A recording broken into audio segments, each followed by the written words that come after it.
potential of these crops, because as you can see, the sugar barons have already invaded Western Kenya, and they have made mincemeat of the sugar industry. There's hardly that there. So I support and I pray that the committee will give its best attention. And as I'm still on my feet, I want to raise a matter of great concern to the Senate in terms of our emergency preparedness. Today, I just learned that we are sitting ducks. Should an emergency happen where you need an intervention from a medic, I just learned that the Senate does not have an emergency department or the parliament.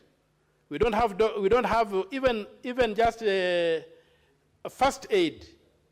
We have to rely on St. John's ambulance to get first aid. So the challenge we had this morning should be an eye-opener.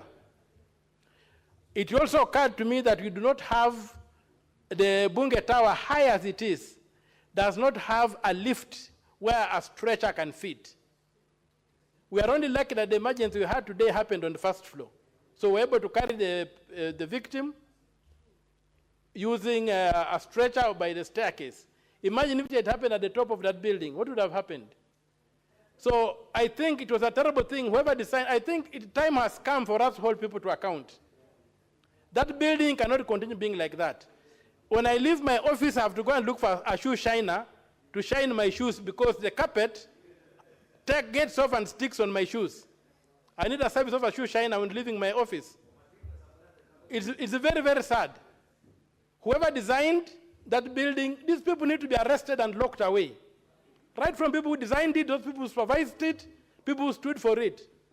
We know that people who made millions of shillings out of that building. We know that people in this house who bought houses in Karen. Senator Omtata, I just want to know, we are in order number 9. Yes. Debating the amendments as proposed by the National Assembly on the coffee bill. I'm struggling to find relevance. It's a heavy matter you're raising, but I'm just struggling to find relevance with what you're saying and the matter at hand. Yes, I'll give you an opportunity maybe later on to ventilate on the very important matter you're raising. But for now, just restrict yourself to order number 9. Okay, going back to the question of coffee, we also realize that coffee is a political crop. It's an international crop, a political crop that requires heavy lobbying, and value addition for us should be a very important consideration. We cannot continue exporting raw beans or exporting raw leaves and then re-importing finished products.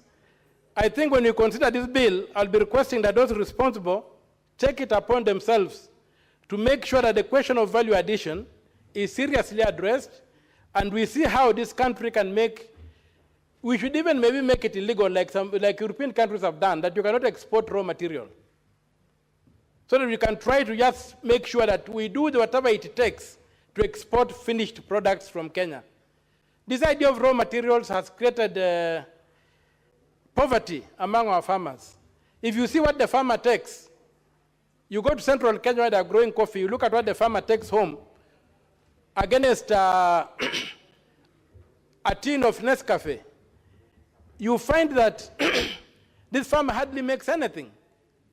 So let us really try to think of how we can invest in the coffee industry, the chain, the value addition systems and the factories and whatever, so that we can begin creating Kenyan coffee, selling it as a finished product, and ensuring that we get maximum value from the raw material.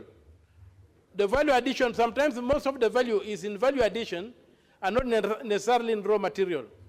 But I pray, Mr. Speaker, that these studies that have come up showing that there are many, many areas of this country that can grow coffee and do it profitably are also looked at, and investments prepared for it so that the culture and the fear and the politics of coffee locally can be opened up to many sectors, and we develop a proper industry, right from the farm to the coffee cup. We have control and we have Kenyan control. Mr. Speaker, with those few words, I thank you for the opportunity.